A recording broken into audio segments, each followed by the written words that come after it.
l'armée israélienne est ce qu'on sait, une des premières armées du monde, et de la symétrie de fait, de la symétrie, disons, politique et sociale, où il y a un occupant, pardon. Et géographique également de la bande de Gaza. Et géographique, extrêmement exigu, ça je le disais, mais surtout sur le fait que Israël est l'occupant, et que lorsqu'on parle du droit d'Israël à se défendre, d'ailleurs sur le plan juridique, ce droit à se défendre, il procède d'une idée de légitime défense internationale. C'est quand un État étranger vous attaque que vous avez le droit de vous défendre. Là, il s'agit plutôt d'une insurrection interne, puisqu'Israël est la puissance occupante. Puissance occupante dont le rôle doit être de protéger la population dans les territoires occupés. Or, loin de les protéger, elle les persécute systématiquement. Il faudra discuter un peu de la situation en Cisjordanie, mais aussi du bouclage depuis 18 ans de la bande de Gaza et du confinement depuis plus de 30 ans de cette même bande qui l'a réduit à la misère, à la espèce de macération idéologique, qui fait que on est dans une situation totalement dégradée, à la fois sur le plan humain, sur le plan psychologique, sur le plan matériel.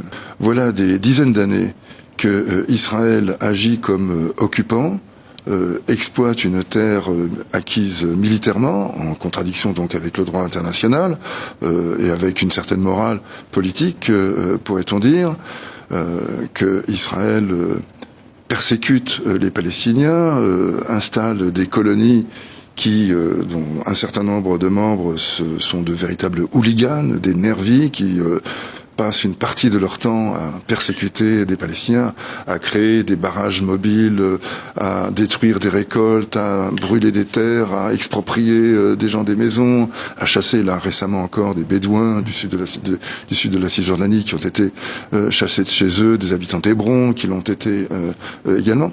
Tout cela, ça se produit au quotidien et loin d'être sanctionné, alors que je rappelle que l'Union européenne a tout un train de sanctions qui sont exercées contre de nombreux pays dans le monde. Loin de faire l'objet d'une sanction, Israël est l'objet de récompenses par des accès économiques facilités au marché européen, qui est le premier marché auquel ont accès les Israéliens, enfin l'État d'Israël, par des félicitations d'une certaine manière, où quand par exemple on se réfère à Israël comme la seule démocratie du Proche-Orient, imagine-t-on un autre pays dans lequel la colonisation et l'apartheid font partie de la vie quotidienne et qui serait félicité comme une démocratie sans commentaire. Je ne dis pas qu'il n'y a pas dans Israël des aspects démocratiques. Il y a une liberté d'expression, une liberté d'association, mais c'est quand même essentiellement pour les Juifs en Israël. Donc on pourrait dire aussi, du temps de l'apartheid en Afrique du Sud, que le régime sud-africain était démocratique pour les Blancs. Ils n'avaient pas, en effet, à s'en plaindre. De même que là, encore qu'avec le gouvernement actuel, qui compte dans ses rangs des gens qu'on peut qualifier de néo-nazis, des suprémacistes, racistes, exterminationnistes, qui sont d'une violence et d'un fanatisme quand même qui font... Le gouvernement a évoqué la possibilité de tirer, de bombarder avec une bombe nucléaire oui, alors il a été immédiatement recadré, mais pas exclu du gouvernement. Il est toujours au gouvernement, simplement il a été effectivement une bombe nucléaire, elle tue tout le monde, pas seulement les Palestiniens, ou alors faut inventer des atomes anti-palestiniens. Donc c'était particulièrement ridicule. Mais sous les déclarations selon lesquelles il faut pas faire de quartier... Le président considéré comme un modéré, le président de l'État d'Israël, Isaac Herzog, considéré comme un modéré, qu'il était d'une certaine manière jusqu'à présent, nous explique que à Gaza, ne nous faisons pas d'illusions, tout le monde était au courant, tout le monde soutient le Hamas, donc tout le monde est complice de ces crimes atroces et tout le monde doit payer.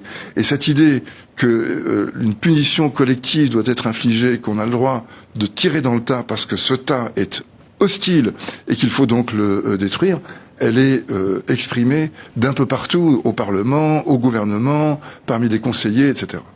Cette violence ultra concentrée se déroule sous nos yeux. On est au balcon, on voit ça se passer dans la rue et on ne peut rien faire. Et par ailleurs, ces bombardements de masse qui aplatissent des quartiers entiers font les victimes que l'on sait. Donc les mots, en effet, manquent pour ça. C'est d'ailleurs pour ça qu'on parle de crimes contre l'humanité, de génocide.